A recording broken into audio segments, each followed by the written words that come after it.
everyone, welcome to Clutch City Kitchen. Today we're going to be doing an oat flour air fried chicken tender.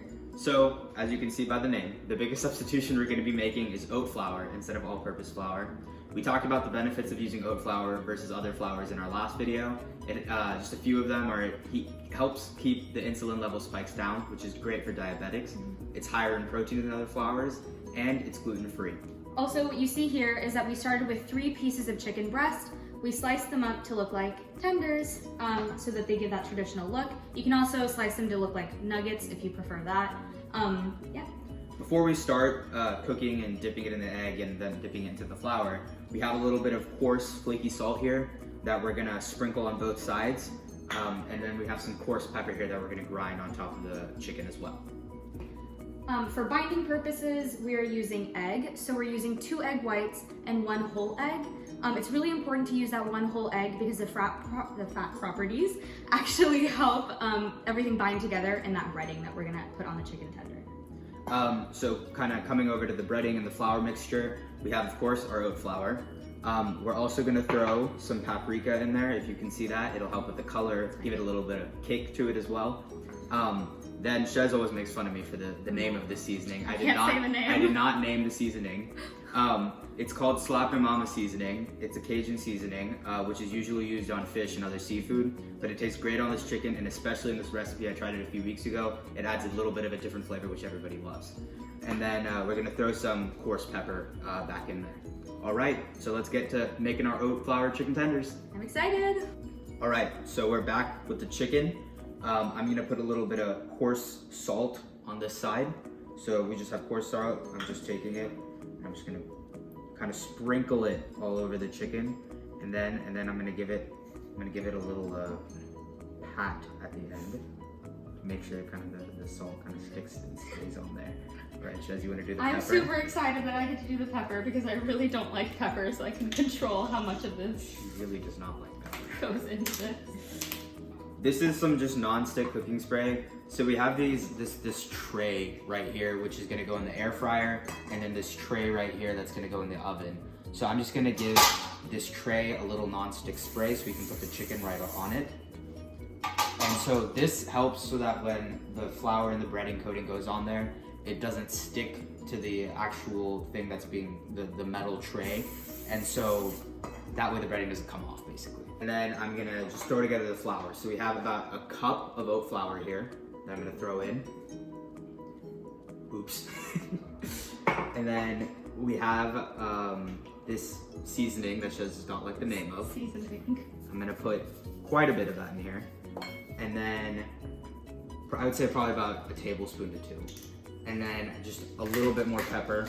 You can already tell Shez is cringing at the sight of this. All right.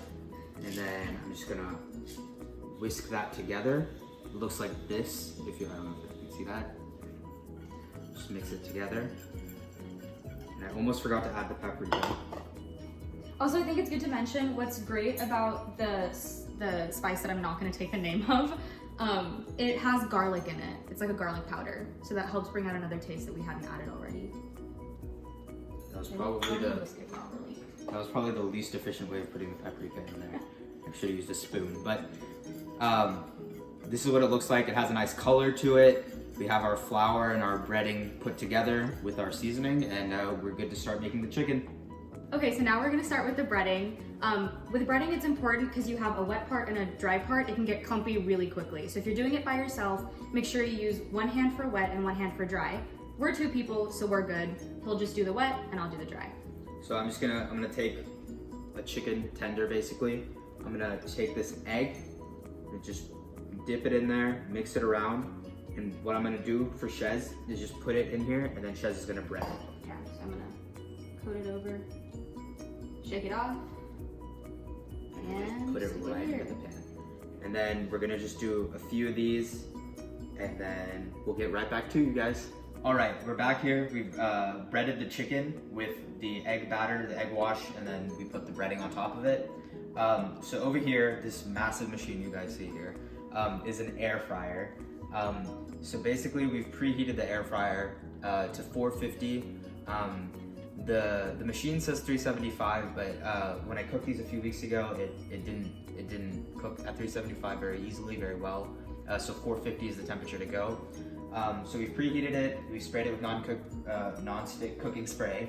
I'm gonna place this basket just directly in here and pray not to burn myself. And then I'm just gonna take this cover on top, place it on top, and then put the handle down. And so I'm gonna put it in here for 12 minutes. At about 6 minutes, I'm gonna lift the cover off and take some tongs and flip the chicken around so it cooks on the other side as well. So here we go. So I've put the temperature setting to 450, and I'm gonna put the timer to about 12 minutes. Cher, can you tell us about how the air fryer works? Because I know it's a big mystery to me. Yes. So basically the way the air fryer works is there's a halogen light in there and there's a fan in there. So the fan blows hot air throughout the canister, and it makes sure that the heat gets on the bottom side of the chicken, on the top, and it basically cooks it from all sides. So it speeds up the cooking process a lot more, and it's a lot faster than when you do it in the oven. It also concentrates and packs in the heat a lot more than the normal oven does, so it speeds up the cooking process. In the oven, we've preheated it to 400 degrees, and we're gonna place it in there for about 10 minutes on each side. It's been about 6 minutes, and we've been letting it cook. So we have these tongs here, these special tongs. They have this rubber coating on the outside, and they're a little bit longer than normal tongs, which help you reach more easily into the heat and flip the chicken. So I'm gonna take this off. And you don't burn yourself in the process. That too. Okay, I hope the crust didn't peel off, but it looks nice and crispy. Oh, it looks really good.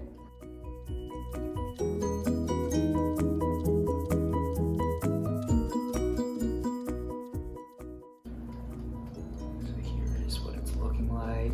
Nice and crispy. So now we're gonna put this cover back on at 450 for another 6 minutes, and we'll be back to you then. Okay, so we're back. It seems like the air fryer is done cooking our chicken. Let's remove this, and then we're gonna let it rest on this paper towel. It'll soak up any of the juices that may have come out of the chicken while it was cooking. And this will dry up while we're waiting for the oven to be done.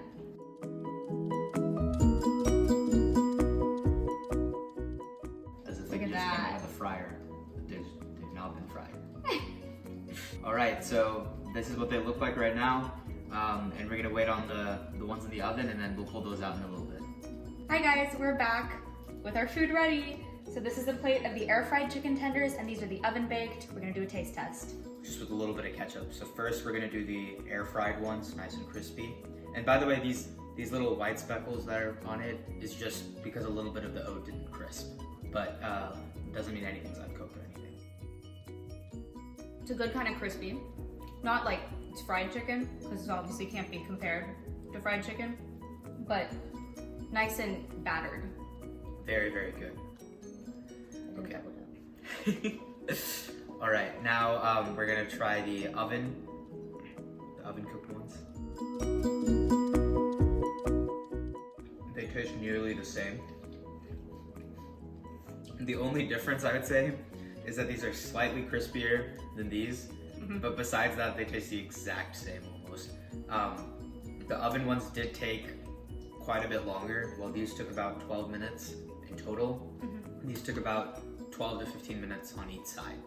So if you have an air fryer at home, I would recommend using that. But if not, they turn out fantastic in the oven. This is comparable. Very, very good. Thank you for joining us for another episode of Quad City Kitchen this week.